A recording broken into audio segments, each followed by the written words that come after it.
विजय गोयल जी, star views के इस खास कार्यक्रम में आपका स्वागत है। विजय गोयल जी गांधी स्मृति के उपाध्यक्ष हैं, जिसके अध्यक्ष प्रधानमंत्री जी हैं। बहुत ही प्रेस्टिजियस संस्था है ये। और इसके अलावा वाजपेयी जी के साथ कैबिनेट में भी विजय जी रहे हैं। विजय, इससे हम बात करने जा रहे हैं हाल में ही, आज ही सुप्रीम कोर्ट ने जो स्ट्रीट डॉग के ऊपर जजमेंट दिया है, उस जजमेंट पे काफ़ी चर्चा हो रही है। पिछले दिनों भी काफ़ी सड़कों पे हंगामा बरपा था। समाज सेवी संगठनों का, एनजीओ का मानना था कि सुप्रीम कोर्ट अपने ऑब्जर्वेशन को रिव्यू करे। तो आज रिव्यू करके सुप्रीम कोर्ट ने सर अपना जजमेंट दिया है। प्रथम दृष्टि में आपको सुप्रीम कोर्ट के जजमेंट में क्या क्या अच्छाई नजर आ रही है?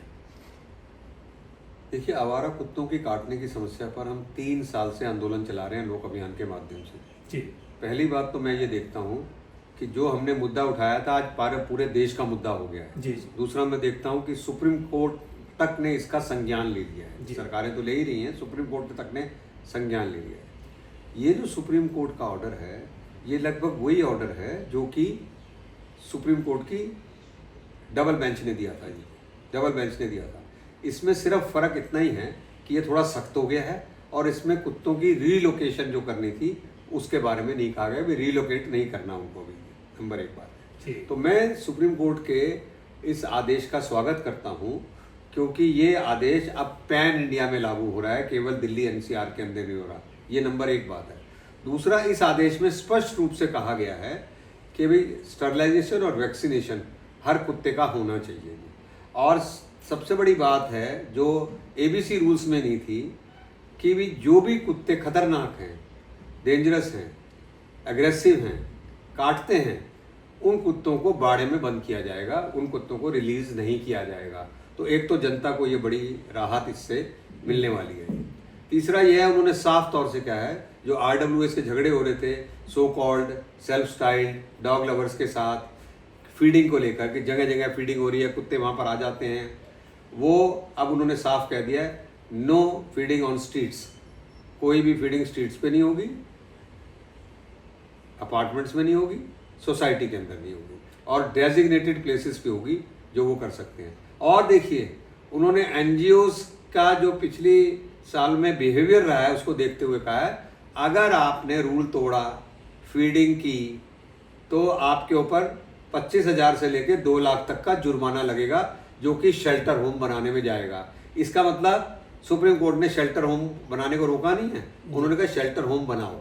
तो मैं समझता हूँ कि आज जो कुत्ते रिलोकेट नहीं हो रहे, 10 लाख कुत्ते यहीं रहेंगे, वो धीरे धीरे हो सकता है आगे आने वाले समय के अंदर उनको फिर शेल्टर होम में भेजा जाएगा।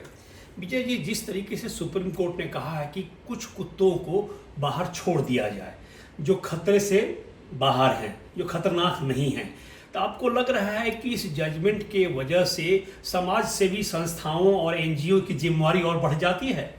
नहीं, उन लोगों की तो कोई जिम्मेदारी नहीं होगी, पर ये कुछ कुत्ते नहीं हैं, ये 10 लाख कुत्ते हैं। दिल्ली को अगर देखेंगे तुम जी, 10 लाख 10 लाख कुत्ते हैं ये जी। तो एक बड़ा सवाल उठेगा, जो मैं कहता हूँ, जो मेरे को अभी भी शंका है, बाकी तो मैं जजमेंट का स्वागत कर रहा हूँ, कि ये जो 10 लाख कुत्ते काटते रहेंगे उसकी जिम्मेदारी क्या सुप्रीम कोर्ट लेगा या फिर ये एनजीओज लेंगे जो अपने आप को डॉग लवर्स कह रहे हैं? वो एक बड़ा सवाल है। दूसरा सवाल ये है कि अभी तो डॉग लवर्स कह रहे हैं हमारी जीत हो गई, जीत हो गई। तो मैं कह रहा हूँ तुम्हारी जीत हो गई, तुम खुश हो, अब इसका पालन तो करोगे ना? पालन नहीं करेंगे वो, देखना जी। पहले वो ये कहेंगे कि जो कुत्तों के फीडिंग स्थान है ये कौन बनाएगा, किसने बनाए, क्यों बनाए, यहाँ नहीं बनना चाहिए, वहाँ बनना चाहिए। दूसरा वो कहेंगे एग्रेसिव की डेफिनेशन क्या है, कौन सा एग्रेसिव है, कौन सा काट रहा है, 1 बार काटा या 4 बार काटा। तो जैसे रेप केस होता है ना, उसके अंदर छीछलेदारी होती है। तो ये कुत्तों के शिकायत जब लोग करेंगे कि इस कुत्ते ने काटा, इसको उठा लो, उसके अंदर भी ये छीछलेदारी करने के लिए तैयार बैठे हैं। तो मैं इनसे कह रहा हूँ, भाई आपको मन मुताबिक मिल गया ऑर्डर, अब इसका पालन तो करो।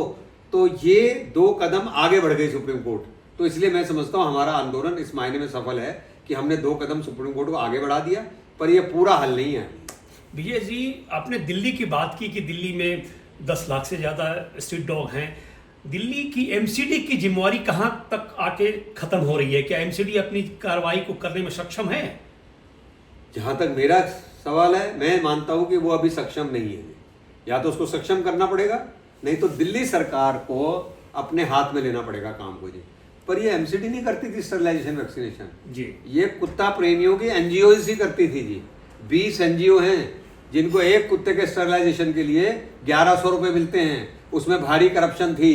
तो अब इनके हाथ से तो कम काम को लेना चाहिए, ऐसा मैंने दिल्ली गवर्नमेंट की रेखा गुप्ता जी को भी कहा है, चीफ मिनिस्टर को।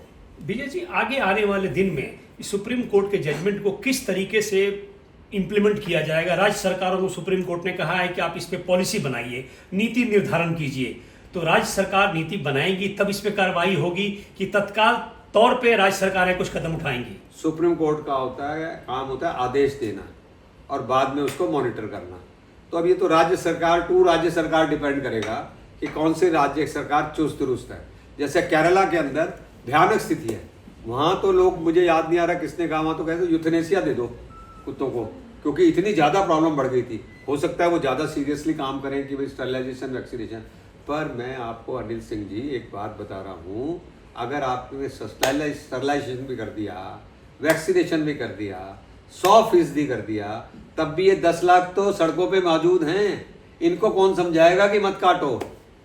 विजय जी, आप इस तरह के लोक अभियान की तरह से एनजीओ भी चला रहे थे, ये बताएं कि इसके अलावा व्यवहारिक कदम क्या होगा कि इस कुत्तों के आतंक से जनता को राहत मिलेगी? पहला व्यवहारिक कदम तो ये है, ये जो डॉग लवर्स हैं इनको काबू करना पड़ेगा जी। ये संख्या में बहुत कम है, हमारे यहाँ 7000 RWAs हैं, एक भी RWA इनके साथ नहीं है। RWA का मतलब क्या है? दिल्ली की सारी जनता। ये कुछ लोग हैं जिन्होंने अपना घर में कुत्ता पाल रखा है, इसलिए इनको कुत्ता प्रेम जागता है। ये लोग कोई वेजिटेरियन है ऐसा मैं नहीं समझता हूँ। तो ये एनिमल लवर है या ये डॉग लवर है, इसके अंदर भी एक भेद है। नंबर एक बात, ये गाय कटती है, बकरा कटता है, मुर्गा कटता है, मछली कटती है, उस पर कभी भी नहीं मैंने इनको बोलते हुए सुना। कहीं बोले हो तो मुझे पता नहीं है जी। तो आप ये मानकर चलिए, पहली बात तो ये है, इनको काबू करना पड़ेगा कि ये कानून को ना तोड़ेगी। दूसरा ये कुत्तों की जनगणना करनी पड़ेगी। तीसरा ये आपको ये देखना ही पड़ेगा, अगर कुत्ते लगातार काट रहे हैं तो इनको सड़कों से हटाना ही पड़ेगा। No dogs on streets. आप शेल्टर होम बनने के बाद हटाएं या शेल्टर होम साथ साथ बनाएं, ये आपकी इच्छा है। विजय जी, सुप्रीम कोर्ट के जजमेंट के बाद अब यथा स्थिति क्या है? सड़कों पे आवारा कुत्ते नजर आएंगे या उनको उठा के शेल्टर होम में डाला जाएगा? अभी क्या स्थिति है? 100% नजर आएंगे, 100%, एक भी कम नहीं। कुछ बढ़ जाएंगे क्योंकि वो तब तक बच्चे पैदा कर देंगे। तो इसका रास्ता क्या है? किस रास्ता यही बताया मैंने आपको कि भाई इनको धीरे धीरे no dogs on street policy पे हमको काम करना पड़ेगा। सिर्फ ये वाले जजमेंट का एक ही अर्थ है कि अभी आपके शेल्टर होम बने नहीं है इतने कुत्तों को संभालने के लिए। शेल्टर होम, ऐसा मैं समझता हूँ, शेल्टर होम बना लीजिए, तब उसके बाद हम दूसरी जजमेंट दे देंगे आप। विजय जी, ये जो सो कॉल्ड एनजीओज हैं, समाज सेवी संस्थाएं हैं जो अपनी दुकान खोलकर चला रहे हैं, इनको क्या सबक लेनी चाहिए? इन पे किस तरह से अंकुश लगाया जाए? इनको सबक तब मिलेगा जब इनके घर के बच्चों को काटेंगे। याद करिए उसको, उस माँ को जिसके बच्चों को घेर घेर के, बाल खींच के, नोच के कुत्ते खा रहे हैं, जाके कुत्ते काट रहे हैं। याद करिए जो 2 व्हीलर में अपनी पत्नी के साथ जा रहा है, उसके पीछे कुत्ते पड़ जाते हैं और पत्नी नीचे गिर के मर जाती है।